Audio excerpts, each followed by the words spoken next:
Buenas tardes a todos. Esta es la primera clase de clínica ginecológica de este año 2023 y en esta unidad vamos a ver anatomía, fisiología y semiología ginecológica. Es para mí y para el equipo que me acompaña un placer recibirlos y desearles un muy buen curso. Este es el equipo docente que va a acompañarnos en el cursado de la asignatura. Mi nombre es Ricardo Aznares, soy doctor en medicina y soy el profesor adjunto a cargo de la asignatura. Me acompaña en esta tarea el médico especialista Gonzalo Martínez, que es médico, es profesor adjunto también de clínica ginecológica. Claudia Trejo Juárez, médica especialista, jefa de trabajos prácticos, se desempeña en el CEPSI. Sebastián Odo, médico especialista y se desempeña en los consultorios del Hospital Independencia. Y María Florencia Hugo Soli, médica especialista, nos acompaña también desde los consultorios del Hospital Independencia. Aprovecho la oportunidad para decirles, y no quiero que se tome como en otras oportunidades que profesores dicen que su asignatura es la más importante, pero en el caso de clínica ginecológica es una de las pocas asignaturas que tienen igual balanceada cantidad de clínica y cirugía, lo cual la hace bastante interesante. Y por otro lado, para situarla en la importancia que tiene dentro de la medicina, sepamos que toda la medicina está apoyada como una mesa en 4 patas: clínica médica, clínica quirúrgica, clínica pediátrica y clínica obstétrica ginecológica. Así que por todo esto les deseamos que sea muy provechoso el cursado de la asignatura. Continuando con la presentación de la cátedra y antes de hablarles de los objetivos, quiero decirles que durante el cursado presencial la asignatura tenía 2 clases teóricas o encuentros teóricos semanales que anteriormente se realizaban como clases teóricas y que durante la virtualidad hemos encontrado la ventaja de lograr que ustedes lean o presencien estas clases grabadas y en el encuentro presencial real hagamos una suerte de taller para manejar los conocimientos entre todos. Esperemos que aún con presencialidad este año podamos mantener este tipo de disciplinas, es decir, que en vez de ser clases teóricas sean encuentros presenciales en los cuales manejemos como taller el conocimiento ya aprendido para darle otra jerarquía a lo que aprendemos. Quiero decirles también que tenemos 72 horas cátedra, que además de las teóricas se completa, o de los encuentros teóricos, se completa con la concurrencia a consultorio 2 veces a la semana, habitualmente los días miércoles y viernes de 8 a 10, y también con encuentros de ABP que realizamos los días jueves durante 2 horas y que se complementan también con la concurrencia al centro de simulación, que felizmente este año ya va a poder ser utilizado en toda su extensión y con todos los simuladores.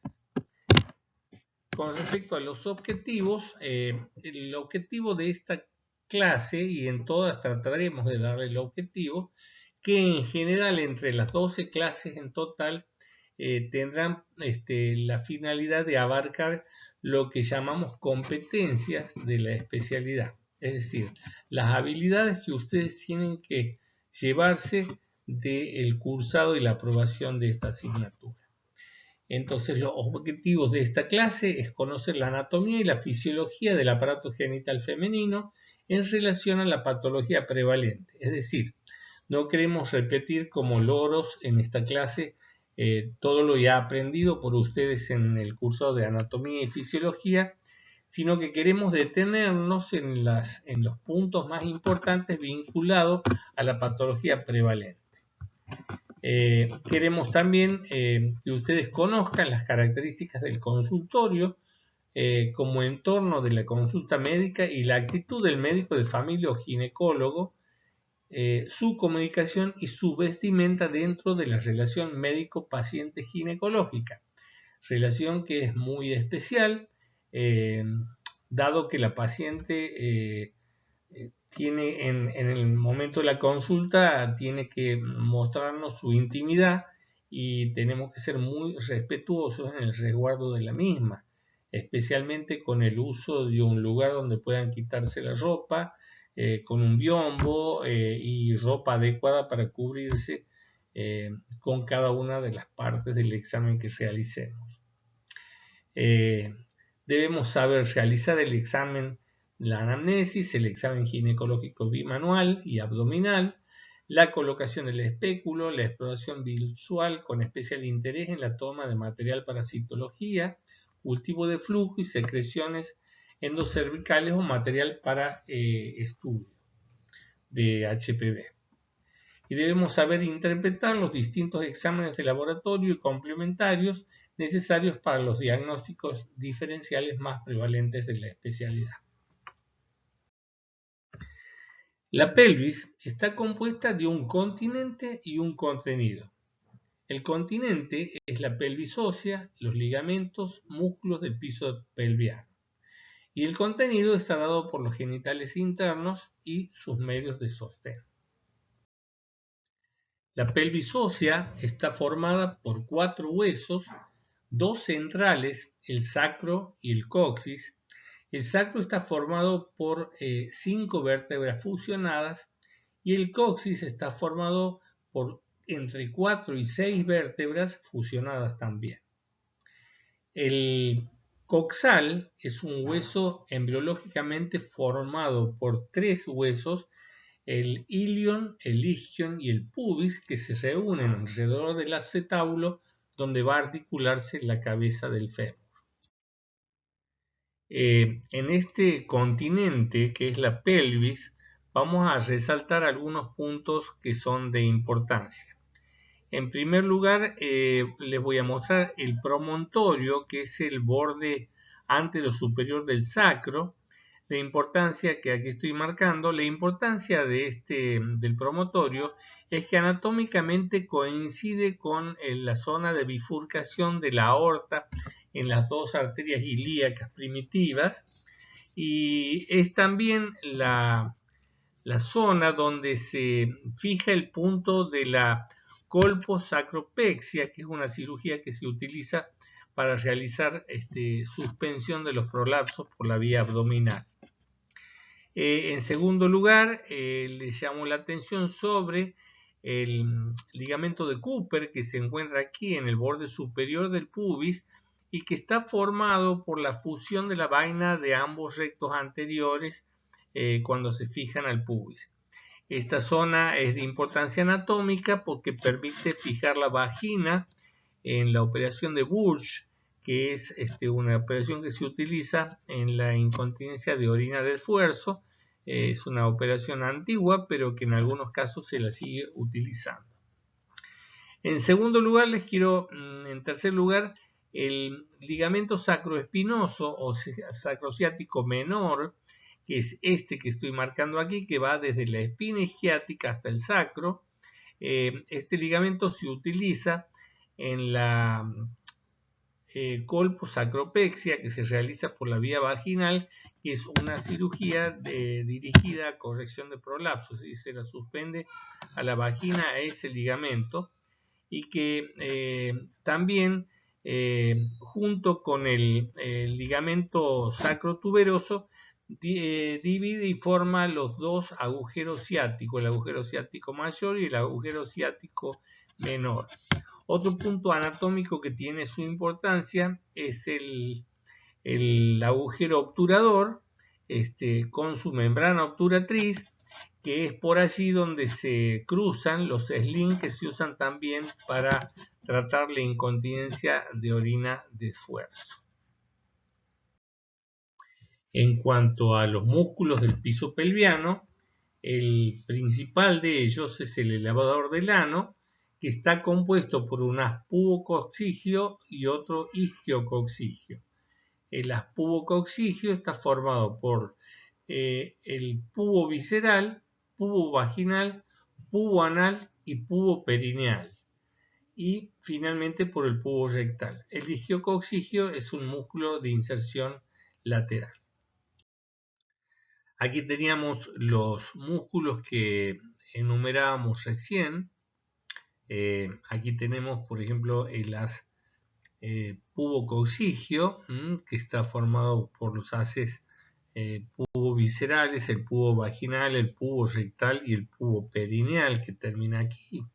También tenemos lateralmente el isquiococcigio y también el músculo coccigio y el músculo piramidal, que son bien laterales. Los parametrios, que son los elementos de sostén del útero, vejiga y recto, tenemos los parametrios anteriores o ligamentos pubovesicales, los parametrios laterales o ligamentos de McEnroe, los parametrios posteriores o úterosacros, y como fascias tenemos la fascia vésico-vaginal o pubocervical y la fascia recto-vaginal. Aquí tenemos las estructuras de las que hablábamos. Estos son los parametrios anteriores. Esta es la fascia vésico-vaginal o vésico-cervical. Estos son los ligamentos de McEnroe, que son laterales, pero fíjense la disposición transversa, algo hacia atrás. Y finalmente los ligamentos uterosacros que tenemos en esta zona. Y la fascia vésico-vaginal. Perdón, recto-vaginal, que es esta que estoy marcando en este momento. El perineo. Sus límites son: por encima el diafragma pelviano, por debajo y a los costados los pliegues genitocrurales y los bordes internos de los glúteos, por delante la sífisis del pubis y por detrás el coxis. Presenta, con la mujer acostada y en posición de litotomía, una estructura romboidal con 4 ángulos: el superior el pubis, los laterales las tuberosidades isquiáticas y uno posterior que es el coxis. Si se traza una línea entre las dos tuberosidades isquiáticas, nos quedan 2 triángulos: el anterior, el triángulo urogenital, y el posterior, el rectal. Fíjense ustedes, este es el detalle de lo antes descrito. Esta es la estructura romboidal y los 2 triángulos, el triángulo genital y el triángulo anal. Aquí tenemos una visión más superficial del periné, donde vemos los músculos bulbo cavernoso y el isquio cavernoso, que va desde el isquion hacia el pubis y forman parte del labio mayor y las estructuras eréctiles del clítoris. Tenemos también los músculos iliococcigio y piramidal. Aquí tenemos el núcleo fibroso del periné. Este es el esfínter estriado del ano y vemos también parte de los glúteos. Como ven, es una vista, un corte un poco más superficial que el que veíamos antes del esfínter estriado del ano. Aquí vemos los genitales internos en su conjunto e individualmente. Vemos aquí el útero, las trompas, ovarios, este es el mesovario, esta es la hoja posterior del ligamento ancho, y esta es la vagina. Este es el cuello y esta es la vagina. El útero tiene unas dimensiones: longitudinal de 9 centímetros, lateral de 5 y antero-posterior 3 centímetros. Se relaciona por delante con la vejiga y el fondo del saco vesico-uterino, por detrás con el recto, el fondo del saco Douglas. Sus caras son anterior y posterior y tiene borde superior derecho e izquierdo. Aquí tenemos a las trompas en sus relaciones con los otros órganos, especialmente con el ovario.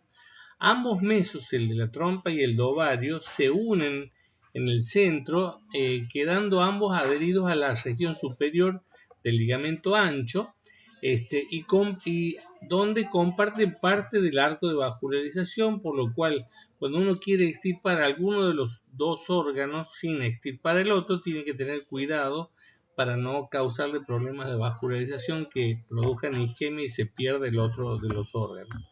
Las medidas de la trompa son 10 a 12 centímetros de longitud.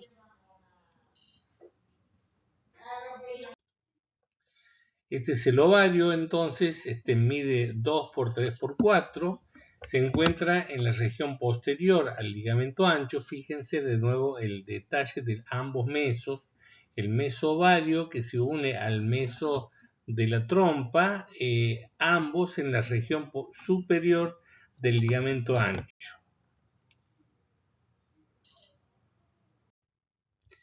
Aquí tenemos una vista completa de la vagina. Estamos observándola a través de un espéculo de paredes transparentes, lo que nos permite ver sus paredes, sus pliegues, nos permite ver la característica del cuello. Siempre decimos que es muy, pero muy importante el examen de la mujer, especialmente la especuloscopía, porque nos permite ver en esta zona, a través del orificio, la salida de pólipos, de miomas nascens, que muchas veces son la causa de un sangrado uterino anormal, y que simplemente por desidia o por falta de gana de levantarnos a hacer el examen no lo hacemos, con la excusa de que la paciente está sangrando, y debemos saber entonces que la paciente sangrando no es una excusa para revisarla aunque ella se resista. Por supuesto nos lo tiene que permitir, porque es el momento de hacer un montón de diagnósticos que de otra manera se nos pasan por alto. Esto permite tomar muestras de citología, ya lo van a ver en los simuladores. Permite también ver el aspecto de las secreciones. Es muy llamativo cuando hay EPIs agudas o cuando hay cervicitis supuradas que pueden asociarse a gonocoxias o blenorragias, que vemos la secreción purulenta en ese sector. Y también es importante en los casos de abdomen agudo, vamos a ver que en esa zona que es el Douglas abomba, entonces el cuello como que al abrir el espéculo el cuello se sitúa hacia el borde superior y nos deja un redondel aquí como que hunde desde el peritoneo hacia la vagina, y es el sector, ya voy a entrar en detalle en otra parte, donde debemos hacer la incisión o la punción para obtener el líquido peritoneal, que está a solamente 2 o 3 milímetros de profundidad y que puede ser sangre, lo que nos confirma un hemoperitoneo, o puede ser pus con un pioperitoneo o una peritonitis supurada, o puede ser bilis o derrame seroso que nos habla de ascitis. Aquí vemos la vagina en sus relaciones con el resto de los órganos pélvicos en un corte sagital. Aquí no se nota tan bien la diferencia entre el tercio inferior y los 2 tercios superiores, en cuanto a que el inferior es un poco más vertical y los 2 tercios superiores es un poco más horizontal de lo que se muestra aquí.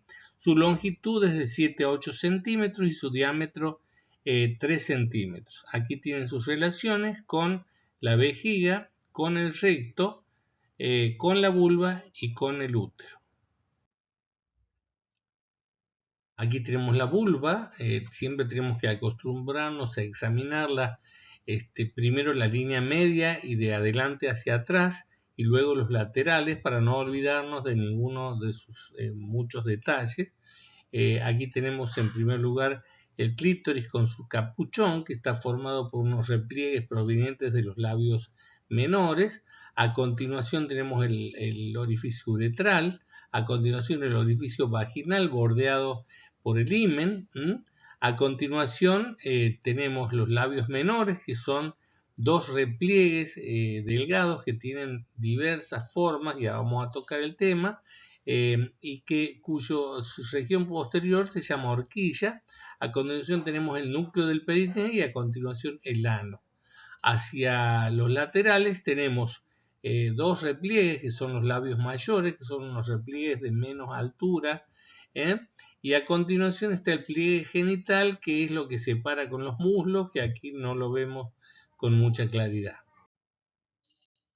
Aquí tenemos varios diagramas de formas distintas de la vulva, y hay muchísimas más, hay una variedad muy importante. lo cual a veces genera consultas de parte de las pacientes porque creen que su vulva es anormal requiriendo algún tipo de cirugía. Hay que explicarle que esto es normal y que la longitud máxima normal de los labios menores es que uno al estirarlos lleguen al pliegue genital, es decir, donde se une la vulva con el muslo. En cuanto al aparato vascular, aquí estamos viendo las arterias de la pelvis. Como ustedes ven, son estructuras de una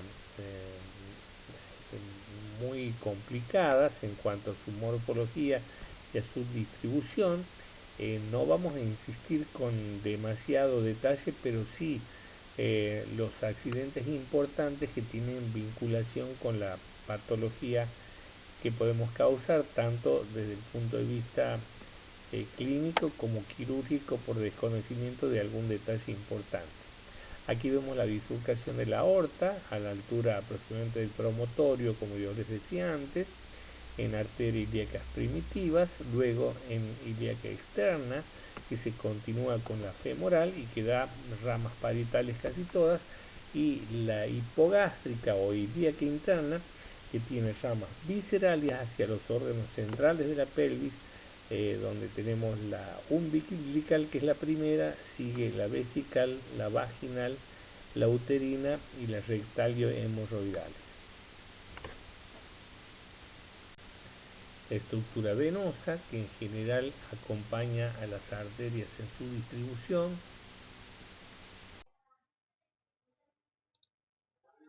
Fíjense ustedes esta diapositiva, lo ilustrativa que es en cuanto al recorrido del uréter.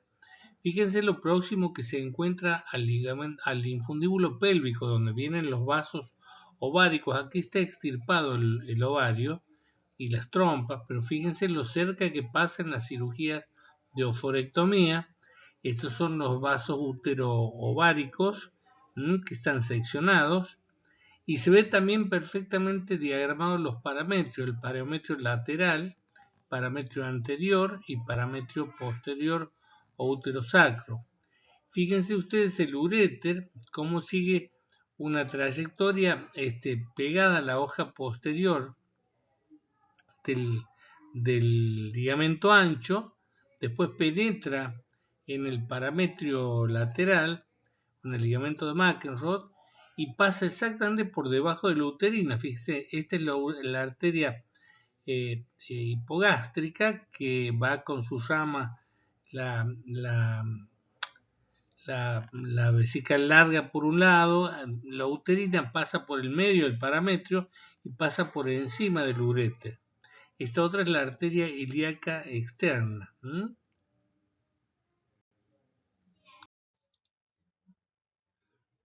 Observamos aquí nuevamente el uréter, aquí en su cruce con el infundíbulo pélvico, luego todo su trayecto dirigiéndose al parametrio para luego ingresar en la vejiga. De nuevo aquí vemos la vista en el momento de la ligadura del infundíbulo pélvico, que es cuando se puede lesionar el uréter. Bueno, aquí estamos viendo nuevamente la aorta con su bifurcación en ilíaca externa, ilíaca interna o hipogástrica, y aquí vemos especialmente las ramas parietales de la hipogástrica y aquí seccionadas las ramas viscerales. Este es un corte transversal de la pelvis, es un corte muy útil. Vean ustedes la relación hacia mi derecha y atrás del uréter con el pedículo con el pedículo ovárico, que es rama de la aorta, y que en este punto es donde se liga al hacer las oforectomías, anexohisterectomías en la cirugía, y queda muy próximo al transcurso, al trayecto del uréter por la pared lateral retroperitoneal, que es aquí donde se suele producir las lesiones. Hacia la izquierda, observen ustedes la relación también del uréter con respecto a la arteria uterina, que es en ese punto donde al realizar las cirugías de cáncer del cuello uterino hay que disecar el uréter para destecharlo y poder sacar el parametrio de manera completa, y ese es el otro punto de lesión o injuria del uréter, sea por injuria directa o por lesión isquémica que luego se transforma en necrosis. Esta es la mama. Vamos a decir que se encuentra en la cara anterior del tórax, en la llamada región mamaria, que es una región limitada por arriba por la clavícula, por debajo por el borde inferior del arco costal, por dentro por el esternón y por fuera por el músculo dorsal ancho. Es una estructura glandular que tiene alvéolos, donde se vierte la secreción láctea, conductos galactóforos que transportan esa secreción hacia el areola del pezón, y está suspendida por tejido graso que le hace de sostén, y esta relación entre las glándulas y el tejido graso varían con respecto a la edad, siendo más abundante en la adolescencia y en la juventud, y siendo más abundante el tejido graso a partir del climaterio.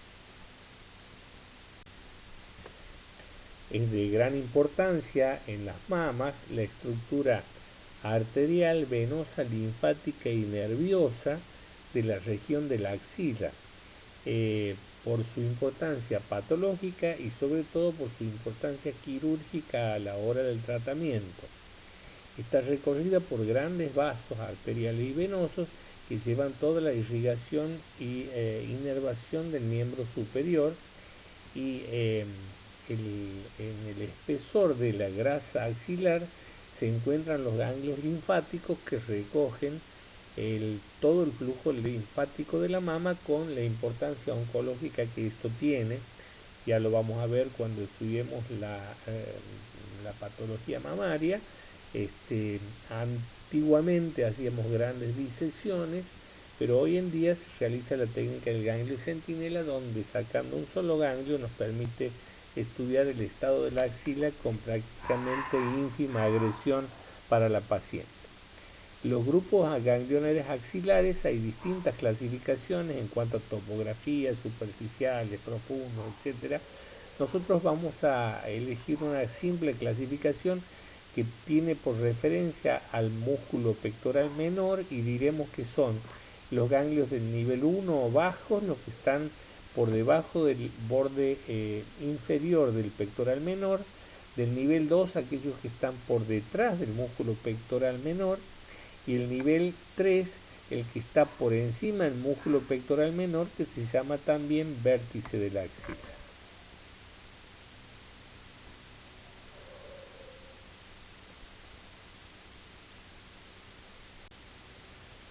Comenzamos ahora en el gran capítulo de la fisiología ginecológica.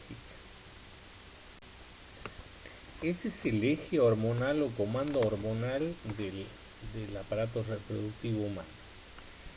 El hipotálamo es un órgano que se encuentra en la base del cráneo, y que segrega los factores liberadores de las hormonas hipofisales, o GnRH. Esta liberación hace que la hipófisis segregue, entre otras, a la FSH, la LH y la prolactina, que van a tener funciones sobre el ovario y sobre las mamas. Y en cuanto al ovario, tiene una secreción de estrógenos y de progesterona y otras sustancias o polipéptidos como secreción autóctina, como la inhibina, la activina y otros. La función de todos ellos, el estrógeno y la progesterona, comanda la secreción de FSH, LH y la de GnRH por lo que se llama feedback o retroalimentación negativa, con la única excepción de los estrógenos, que cuando superan el dosaje de 200 picogramos por mililitro, se convierte en un feedback positivo con el hipotálamo y la hipófisis, produciendo la liberación del pico de LH, que es lo que produce la ovulación. Aquí vemos el ciclo hormonal con el ciclo ovárico y paralelamente lo que ocurre como consecuencia de él en el ciclo menstrual. Con respecto al ciclo ovárico, en las fases del ciclo ovárico comienza postmenstrual con la fase folicular, donde hay un rápido crecimiento de toda la masa folicular madurante. Luego, por acciones de la activina y la inhibina, produce una involución de la mayoría de los folículos con el crecimiento de un solo folículo, que es el que va a llegar a la ovulación o a folículo maduro de De Graaf, aumentando en su volumen, en su contenido de líquido y madurando el ovocito. La ovulación es la expulsión del óvulo que es recogido de la cavidad abdominal por las trompas de Falopio, y la fase lútea, el resto del folículo se transforma en cuerpo amarillo, que luego va a degenerar hasta desaparecer, generando la menstruación. Paralelamente, durante la fase folicular, la mucosa uterina del endometrio se hace más gruesa, se vasculariza para albergar el óvulo fecundado. Posteriormente, si la fecundación no tiene lugar, el endometrio se destruye y el desgarro de capilares del endometrio produce la menstruación. 14 días después va a tener lugar la ovulación.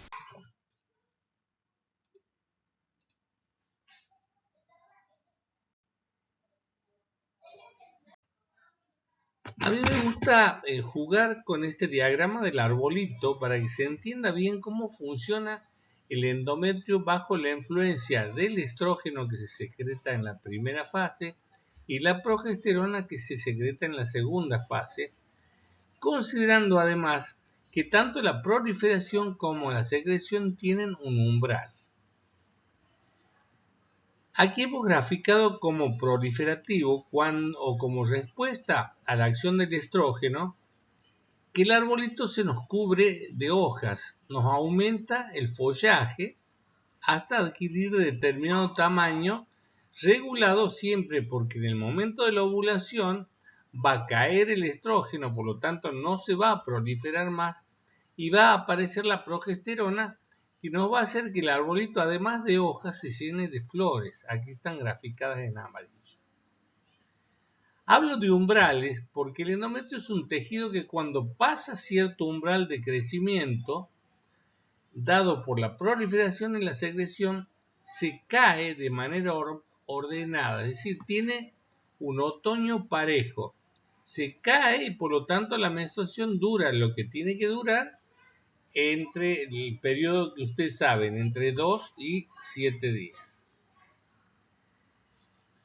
Cada vez que nos ocurre una alteración de la cronología de la ovulación, esta se adelanta o se atrasa, este fenómeno se va a producir de igual manera, porque las cantidades fabricadas de estrógeno permiten que eso así suceda.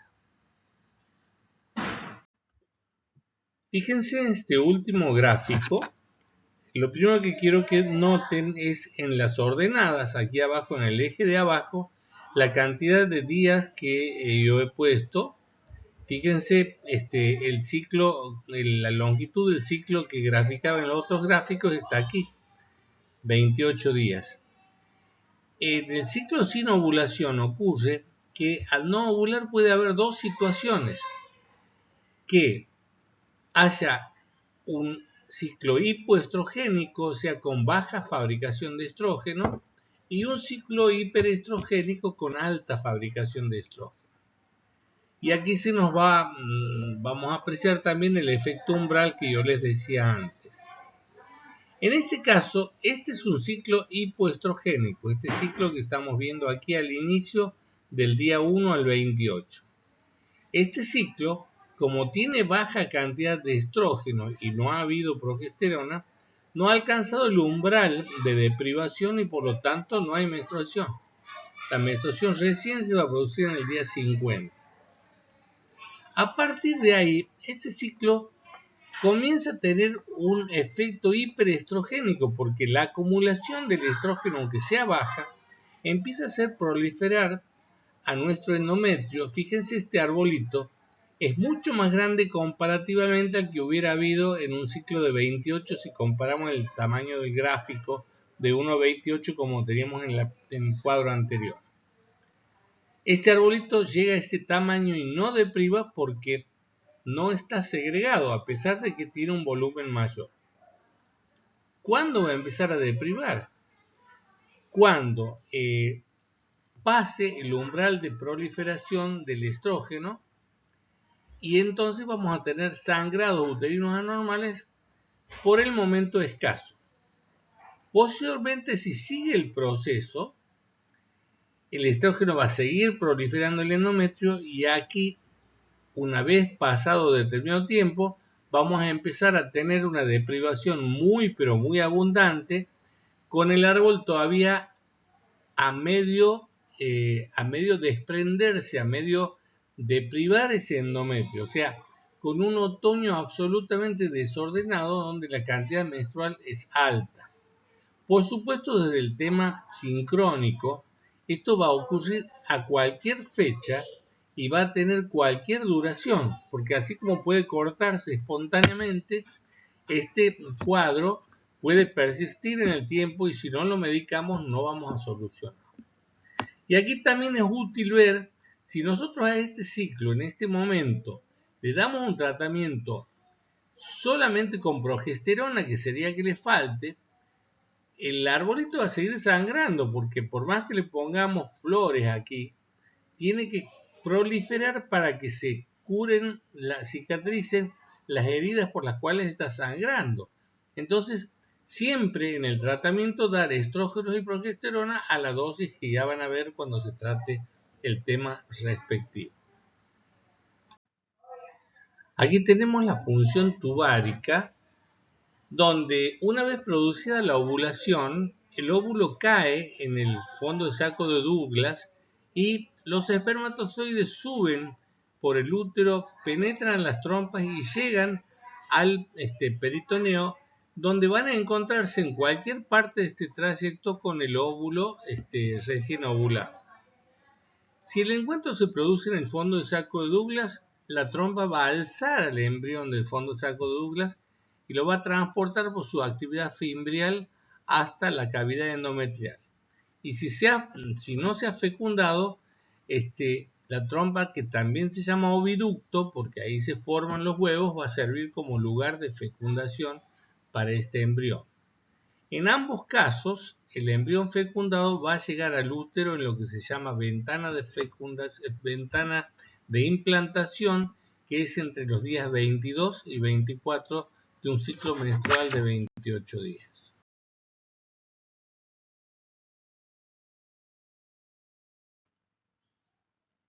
Al hablar de semiología ginecológica es donde más vamos a acercarnos y a ponernos en contacto con la práctica de nuestra especialidad, pues son todas las herramientas que nos van a permitir ejercer.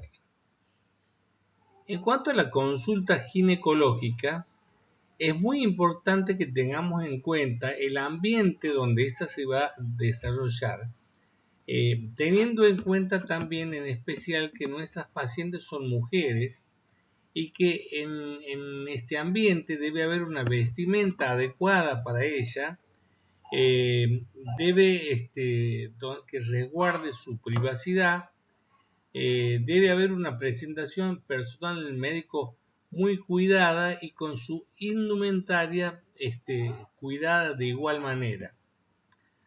Hay un viejo comentario de un médico persa, Racés, de aproximadamente el año 1000 de nuestra era, que vivió en Bagdad y que es uno de los grandes padres de la medicina, que decía que el médico debe ser sabio y bueno. E incluso hay algunas traducciones que lo traducen como lindo y bueno. Y no vamos a hablar de belleza, sino de la empatía que transmite el médico.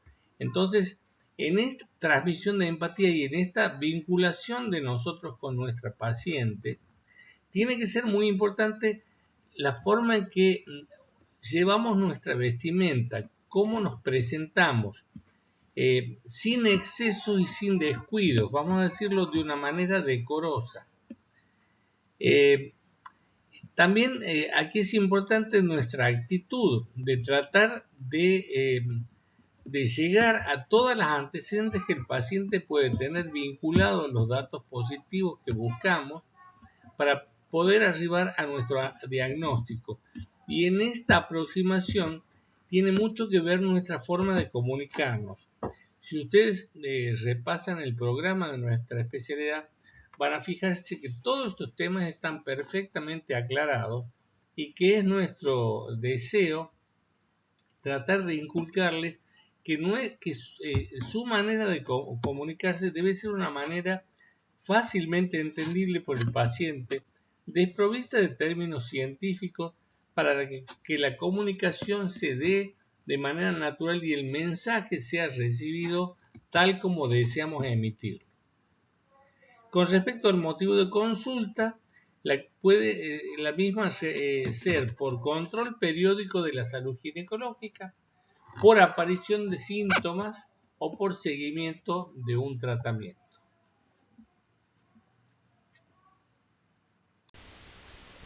En cuanto a la semiología, vamos a apoyarnos en 3 elementos para explorar al paciente.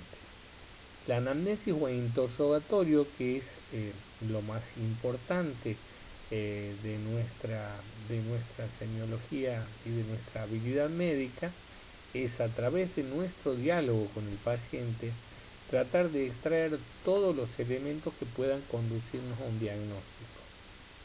A continuación, con el examen físico, ginecológico y mamario, vamos a ir a comprobar lo que ya la anamnesis o interrogatorio nos ha permitido elucubrar, y a continuación del mismo vamos a solicitar los métodos complementarios de diagnóstico que pensemos necesarios para la confirmación de un diagnóstico.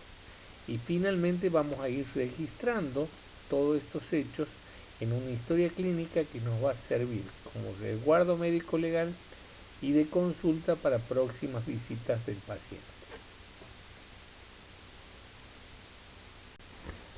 En cuanto al motivo de consulta, vamos a empezar interrogando sobre la enfermedad actual y la forma en que se han presentado los síntomas que traen al paciente a la consulta. A continuación de que hayamos preguntado en detalle sobre este hecho, vamos a ir a interrogar sobre los antecedentes heredos familiares.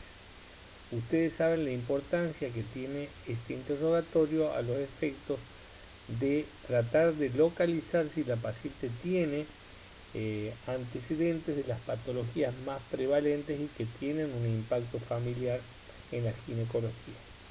Aquí no podemos dejar de mencionar al cáncer de mama y al cáncer de ovario, ambos con una tendencia a la incidencia familiar de la enfermedad, pero que, digamos, los casos familiares no superan el 25% en el caso del cáncer de mama. Con respecto a los antecedentes personales, tienen altísima importancia todos aquellos que nos puedan relacionar con procesos patológicos que la paciente tenga, como por ejemplo, en el caso de la ginecología, todos los antecedentes de cirugías ginecológicas previas, todos los antecedentes de infecciones y sobre todo los cuadros graves de carácter peritoneal, porque tiene una alta importancia tanto en la patología del dolor ginecológico como en la patología de la fertilidad. Luego vamos a interrogar sobre los antecedentes tocoginecológicos, que es un interrogatorio muy específico de la ginecología, y aquí vamos a fijar algunos conceptos importantes que tenemos que acordar. La menarca es la fecha o la edad de la primera menstruación que ha tenido la paciente. Luego vamos a interrogar sobre el tipo o ritmo menstrual, que podemos simplificarlo o resumirlo con la sigla TM, y un número partido cuyo primer dígito corresponde a los días que dura la menstruación, y el segundo dígito, que es el intervalo en el que ocurren las menstruaciones. Después vamos a anotar la fecha de última menstruación, o FUM, que es la fecha en que se ha producido la última menstruación precisamente. También es importante, en caso de control de embarazo, poner la fecha probable de parto, que es una fecha que vamos a sacarla sumándole a la última menstruación más 10 días menos 3 meses, lo cual nos va a dar la fecha probable de parto del próximo año. Vamos a registrar también, junto con el tipo menstrual, todos los antecedentes de sangrado uterino anormal o de sangrado menstrual anormal. Vamos a registrar embarazos o gestaciones, como G o gesta, el número total de gestaciones, y luego la forma de terminación de ese embarazo, que partos como una P, cesáreas como una C, abortos como una A, y podemos discriminar si son espontáneos provocados y los procedimientos asociados a cada modo de terminación. Raspados evacuadores, forceps, etc., en el caso de que los partos hayan sido distóxicos. Con respecto al examen físico, cabeza, cuello, tórax y abdomen, podemos adoptar cualquiera de las modalidades que hayamos aprendido durante nuestro aprendizaje de semiología. Pero en lo que se refiere al examen ginecológico o al examen de la especialidad, diremos que conviene hacer pasar a la paciente al baño o al sector donde hayamos dispuesto el biombo en el consultorio para hacerle colocar la bata y quitar su ropa. Puede optarse por hacer quitar toda la ropa y colocar encima la bata y proceder luego al examen, o hacer quitar solo de la mitad del cuerpo con la que se va a iniciar el examen. Cuando la consulta es ginecológica empezamos por abajo, cuando la consulta es mamaria empezamos de la mitad del cuerpo para arriba, haciendo cubrir ese sector con la bata, practicando el examen y luego haciendo cubrir la parte superior para descubrir la parte inferior o viceversa.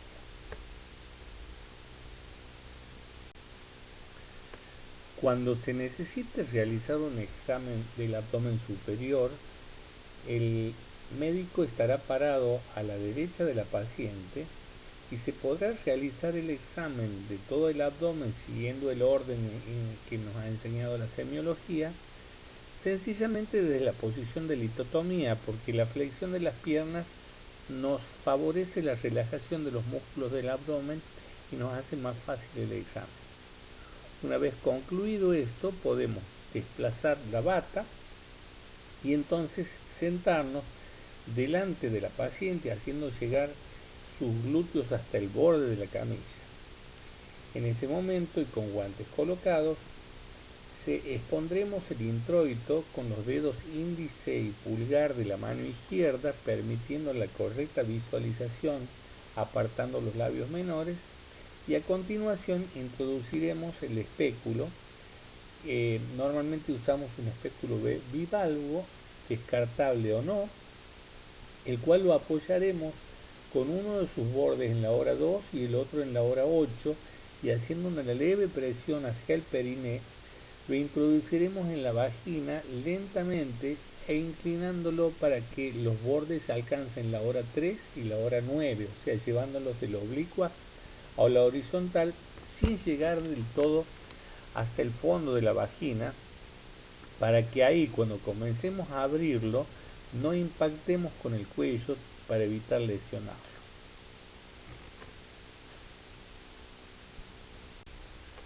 Luego de colocado el espéculo, como pueden ver ustedes, en este caso un espéculo transparente, está en posición perfectamente horizontal con uno de sus bordes en la hora 3 y el otro borde en la hora 9, su eje, y en el fondo observamos el cuello con el ectocervix. A veces vemos el endocervix también, o una ectopía. Nos permite reconocer la existencia o no de flujo, si el cuello es sano o no lo es, y nos permite la toma de material para citología, para Papá Nicolau, con una espátula de aire o con un bajalenguas la parte ectocervix, con un cepillo la parte del endocervix, con hisopo que sumergimos en un transporte en el caso del flujo vaginal, también un extendido para el flujo directo, y cuando sea necesario también se puede obtener muestras por punción del fondo de saco de Douglas a los efectos de detectar patologías del espacio de Douglas y del peritoneo, como hemoperitoneos o pioperitoneos en el caso de peritonitis. Lo que explicábamos recién, la maniobra para realizar una punción de Douglas es bastante fácil. Tomamos el labio posterior con una pinza erina, lo traccionamos y levantamos y punzamos aproximadamente a 1 centímetro del borde del cuello y vagina, del límite entre cuello y vagina, y también nos ayuda que en los casos de patología, cuando hay contenido hemorrágico o purulento en el Douglas, generalmente suele abombar el Douglas, con lo cual nos simplifica totalmente el trabajo, y al aspirar tenemos un rápido diagnóstico de la característica del contenido, sea que sea pus, que sea sangre o que sea bilis, al margen de los estudios que realicemos en ese material. Después de realizada la espectroscopía y las distintas maniobras que tengamos que hacer por esa vía, retiramos el espéculo de manera horizontal y cerrándolo en el trayecto de la vagina, depositamos en la tapa de la caja y posteriormente realizamos el examen bimanual, utilizando en los diestros el dedo índice y medio de la mano derecha, introduciéndolo en vagina, o el dedo índice solo, y con la mano izquierda palpando el abdomen desde el hipogastrio, a los efectos de que con la compresión podamos discriminar la normalidad o patología de los órganos genitales internos.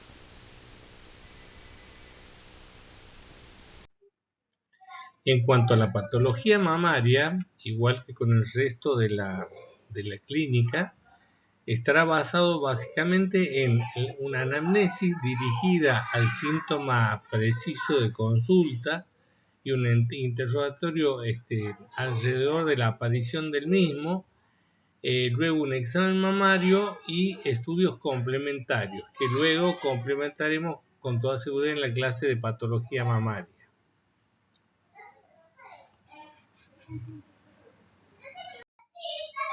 Este es un esquema básico del examen mamario, donde vemos en la figura A la inspección con la paciente de frente. Ahí debemos fijarnos que no tenga retracciones, que no tenga abombamientos, y vamos a observar las características de la piel, la areola y los pezones. En cuanto a la segunda imagen, será haciendo levantar los brazos de la paciente para que los pectorales se muevan y retraigan si hay alguna estructura adherida al pectoral que produzca retracción en las mamas. Eso se llama maniobra de los pectorales positiva, y a veces cuando un nódulo es maligno y está adherido a la aponeurosis suele causar una depresión en el momento de la maniobra de los pectorales. También puede hacerse la maniobra de los pectorales poniendo las manos en la cintura y haciendo fuerza con la misma hacia adelante. Perdón, mis nietas se ponen densas en alguna oportunidad. Bueno, como les decía, en la figura C vemos también otra maniobra de los pectorales poniendo las manos en la cintura y llevando los codos hacia adelante, lo cual permite el mismo efecto, es decir, demostrar retracciones. Eso se llama maniobra de los pectorales y sirve también para dar una idea de si el nódulo está fijo o no está fijo. Aquí en la D tienen otro ejemplo de la misma maniobra. Luego vamos a empezar el examen con la paciente en posición sentada. Vamos a revisar la axila. De esta manera, colocando el brazo sobre nuestro propio antebrazo y revisando toda la pirámide axilar, teniendo en cuenta que lo que estamos revisando es una pirámide que tiene como vértice el tórax, como pared superior el brazo, como pared anterior la cara posterior del músculo pectoral y como cara posterior la pared anterior del músculo dorsal ancho. Luego vamos a hacer acostar a la paciente y hacemos poner debajo de la nuca el brazo de la mama a examinar.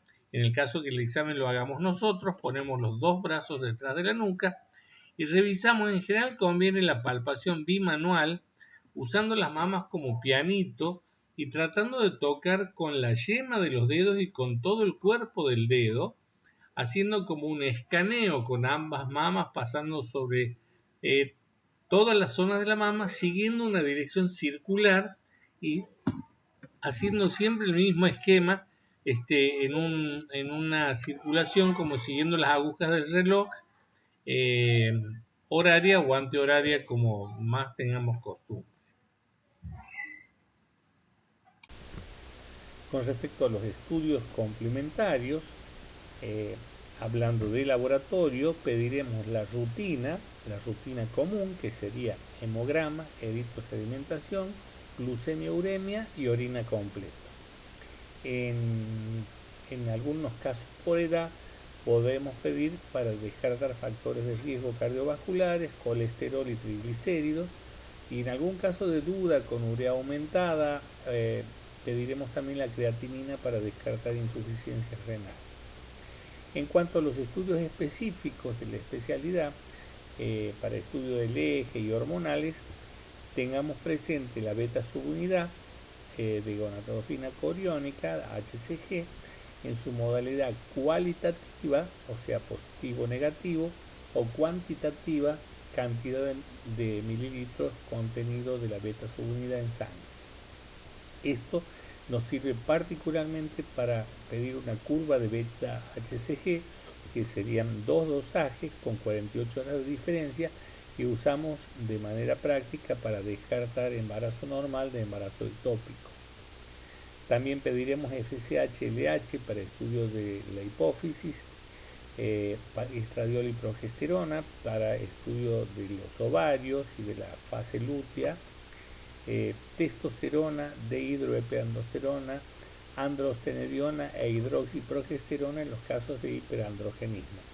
Y también podemos pedir un eje tiroideo.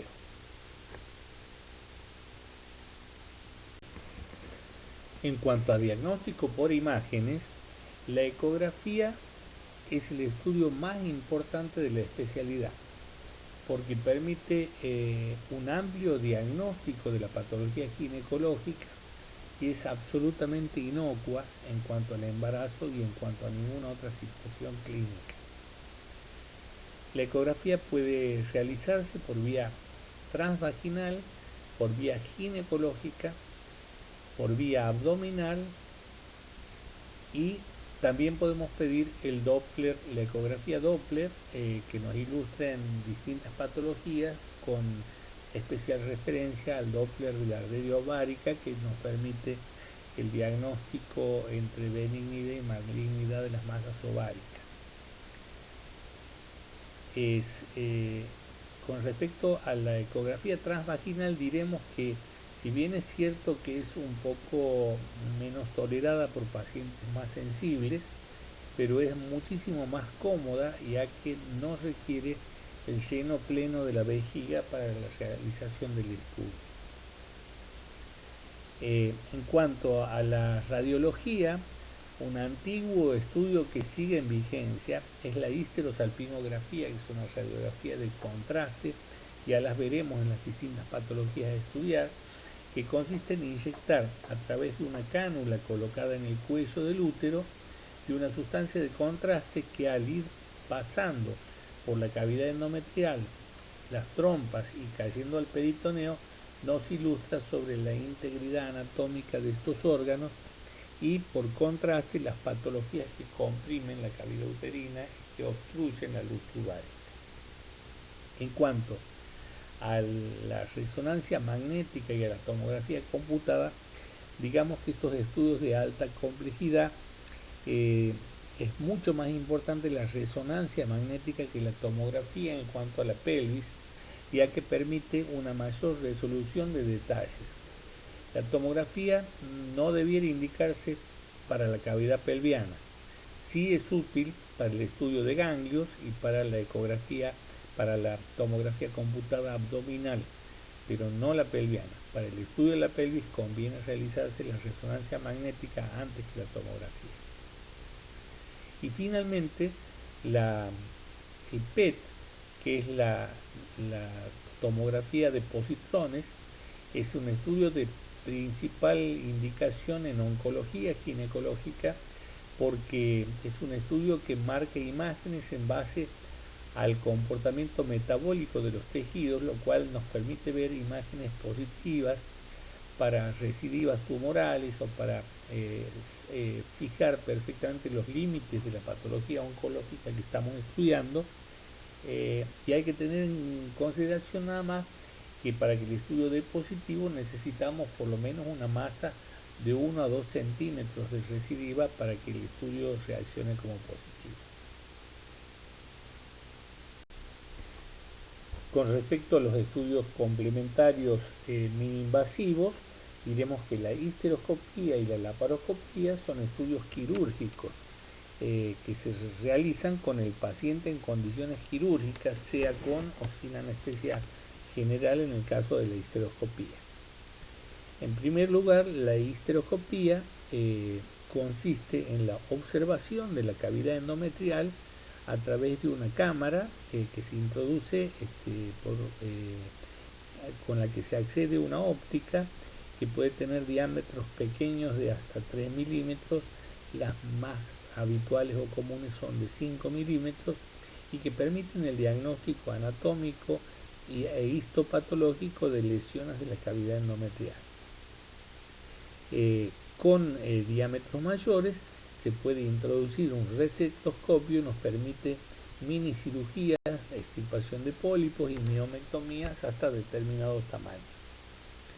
La laparoscopía es la gran vedette de la cirugía ginecológica y ha tenido un gran desarrollo en los últimos 40 años.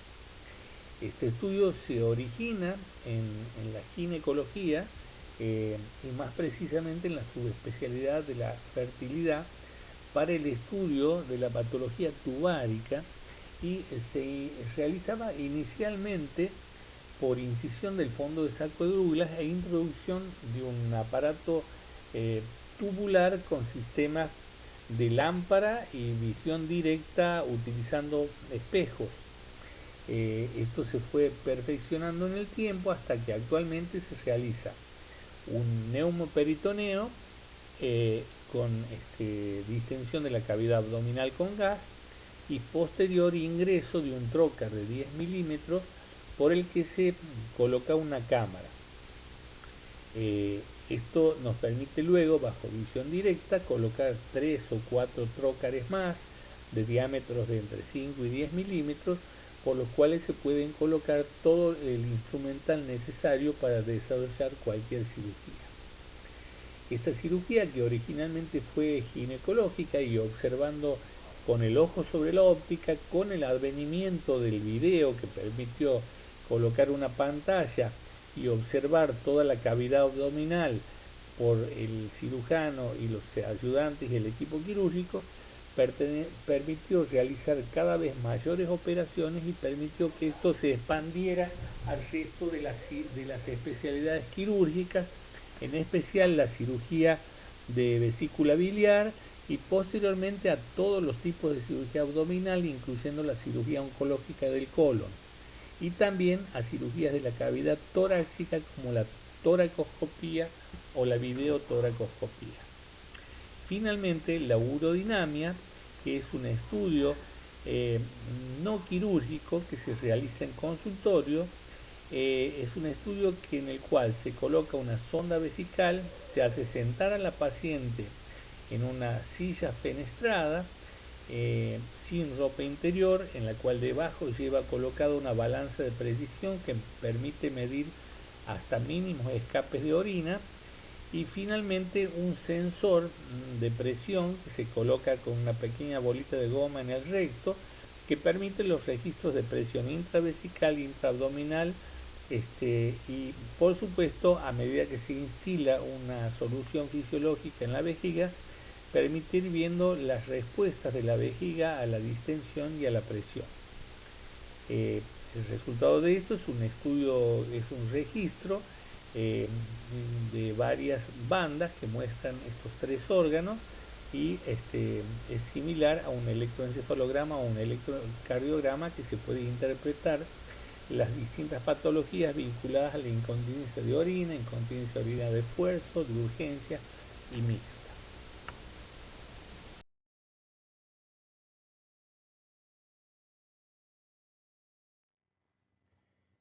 Esta es nuestra bibliografía, los textos principales de ginecología en los cuales nos apoyamos. Tengo que decirles que el libro de Testa que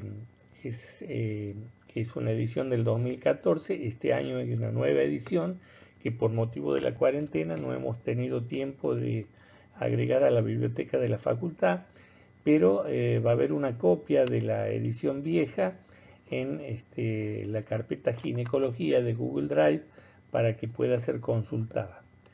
Y además debo decirles que nuestra plataforma es absolutamente completa en cuanto a documentos, protocolos y copias de legislación involucrada en la especialidad.